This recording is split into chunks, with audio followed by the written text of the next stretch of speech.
Welcome to the Big 12 Insiders, your Big 12 sports show. Here's your host, Brien Hanley. Hey, everybody, what's going on? This is your man, Big B, Brien Hanley, and welcome back to Big 12 Insiders. Appreciate everybody being in here. Fun show for you guys today, man. We are going to dig in and talk about BYU. Is BYU going to be, is it already the king of the Big 12? Now, we talked about Houston as far as a couple weeks ago being the top program in the Big 12, and I believe that's true. However, BYU's not far behind, and they have an opportunity to take an even bigger step forward. So we're going to break all that down for you and why I believe that BYU can be the king of the Big 12. And it'll only be the third year that they've been in the conference. So appreciate you guys. Again, before we get started, remember to like, follow, subscribe, continue to get in that comment section. And as always, hit the notification bell so you know exactly when Big 12 content comes out, or Big 12 Insiders content comes out, that is. But let's get into this. So first things first, Big 12 invites BYU in. I think it was a natural fit 3 years ago. BYU needed to get back into a conference to become a national player again. I mean, it was always kind of just simmering, but they had been looking to get into a big-time conference. Look, I'm not going to bore you with details on whether they wanted to or didn't want to get into the Pac-12 or not. I don't think that was a fit, to be honest with you. I don't think, even if they wanted to get in and didn't, I think it was best for them. Wasn't a fit. Big 12 was.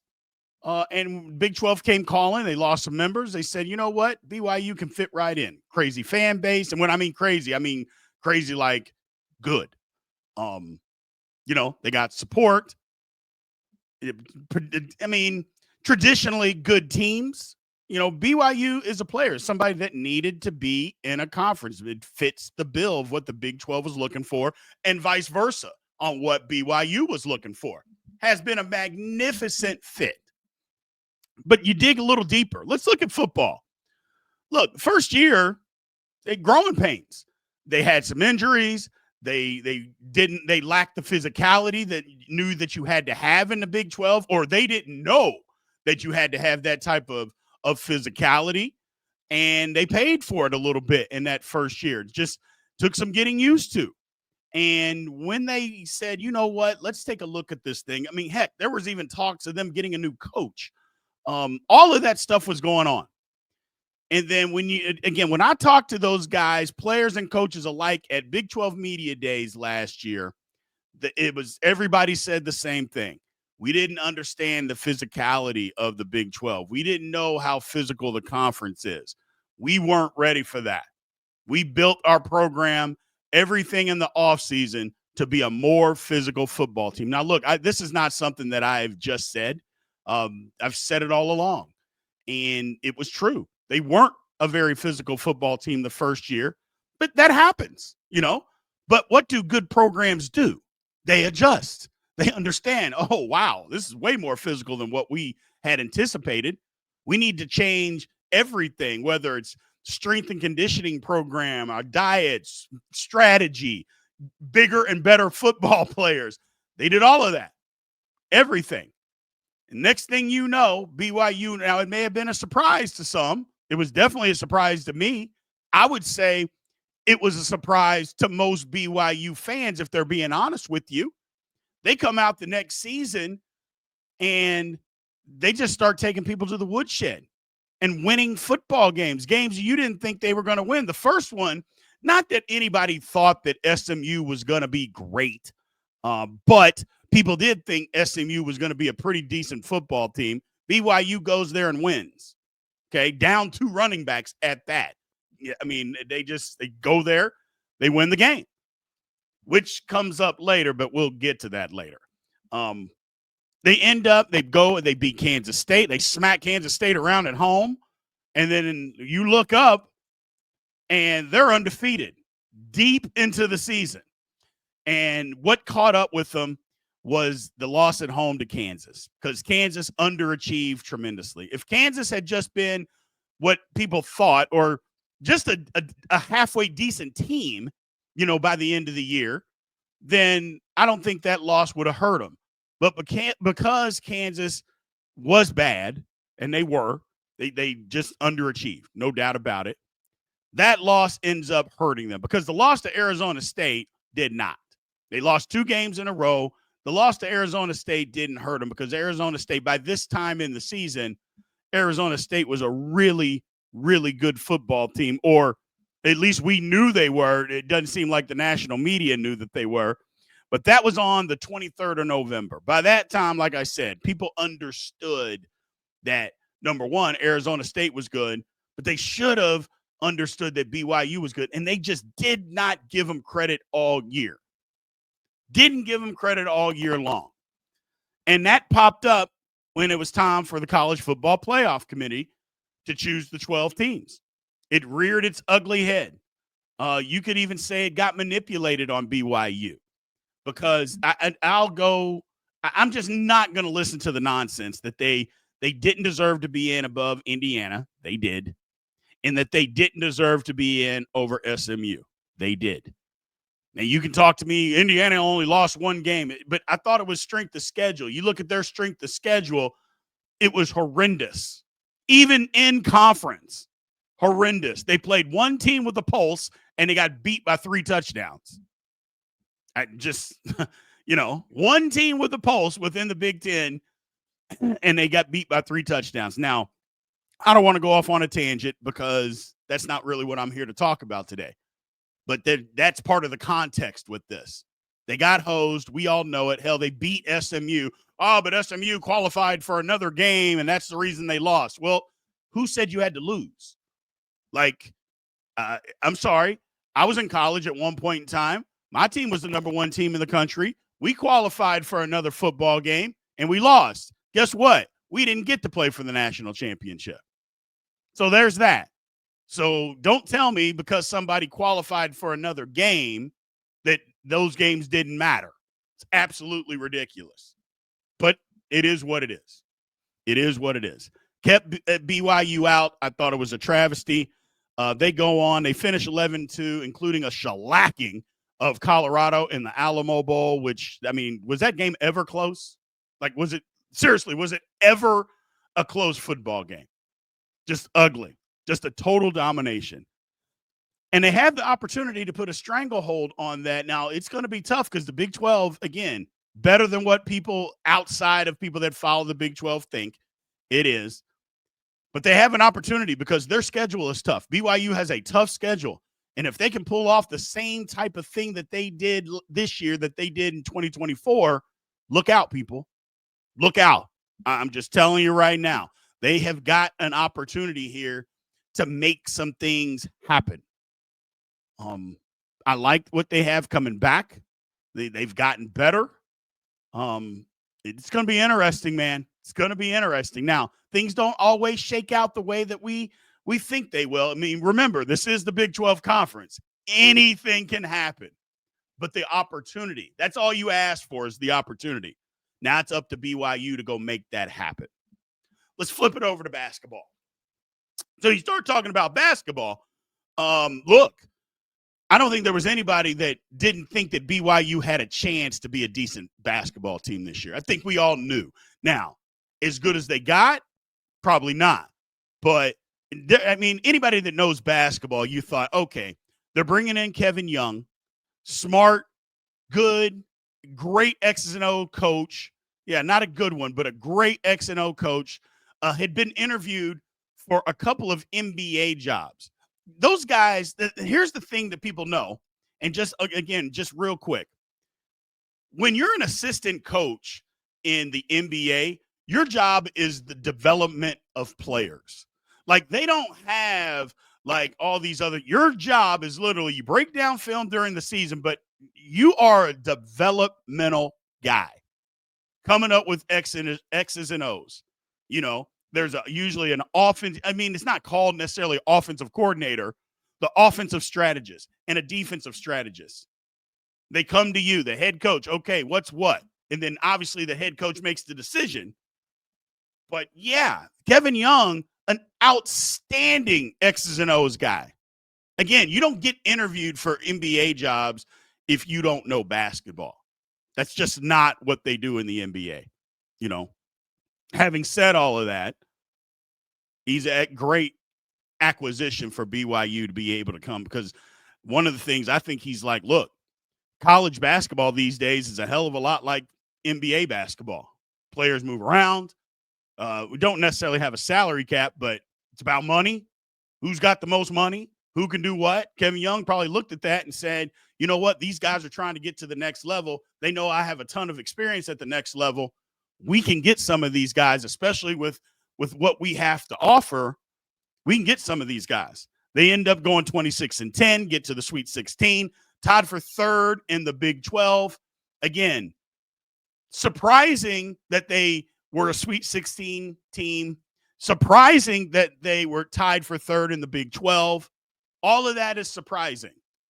But it wasn't surprising that they had a decent basketball team. I thought they were going to be decent. I think pretty much BYU fans thought, yeah, they'll be pretty decent. Just didn't think it would be that good. But they were.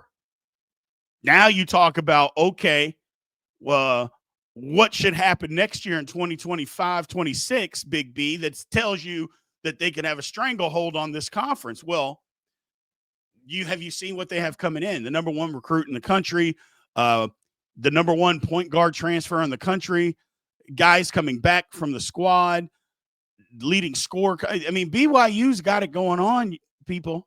They do. They have it going on. And again, you can't predict anything because, the Big 12 is, first of all, it's one of the premier conferences in general. In basketball, at least this year, it was just a rung below the SEC as being the top conference. Where will it be this year? I don't know. We'll find all that out. But I know it's going to be up there. It's going to be one or two, just like it is every single year. Hell, it was number one for a lot of years. So BYU, again, has the opportunity. Things have to work out. You know how all that goes. You have to have luck with injuries and yada, yada, yada, all that stuff. But again, just like football, the opportunity is all you're asking for. Everything else, you've got to take care of it. Well, they can take care of it. They'll have the ability to take care of it. Whether it gets done or not is a different conversation.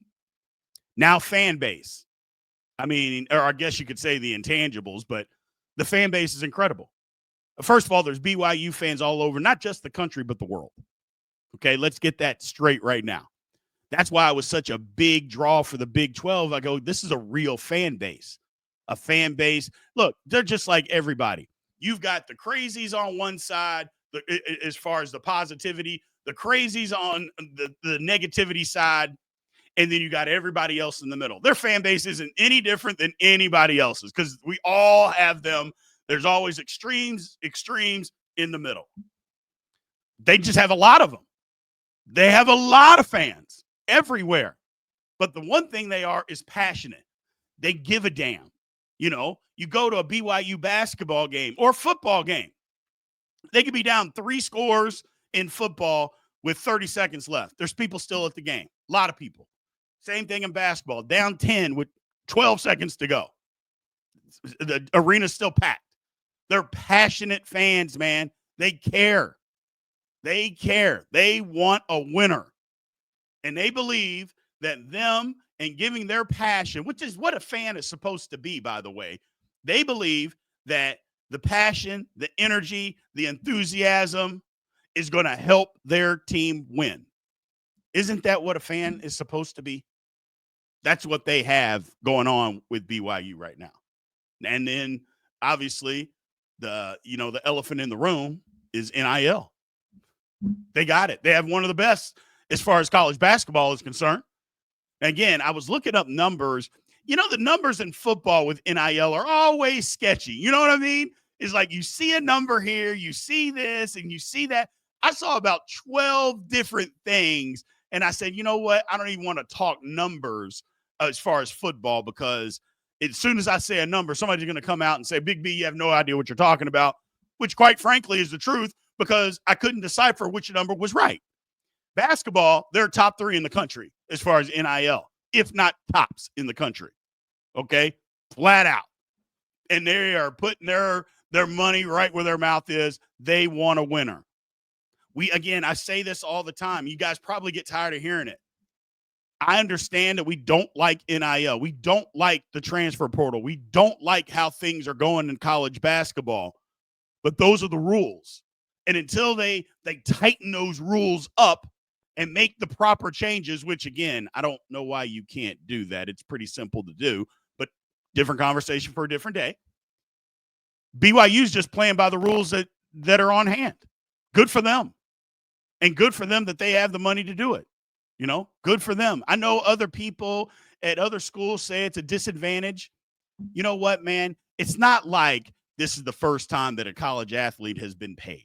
Okay? I keep telling everybody, and people want to fight me on this. College athletes have been being paid forever. You're telling me that nobody was cheating? Everybody was cheating.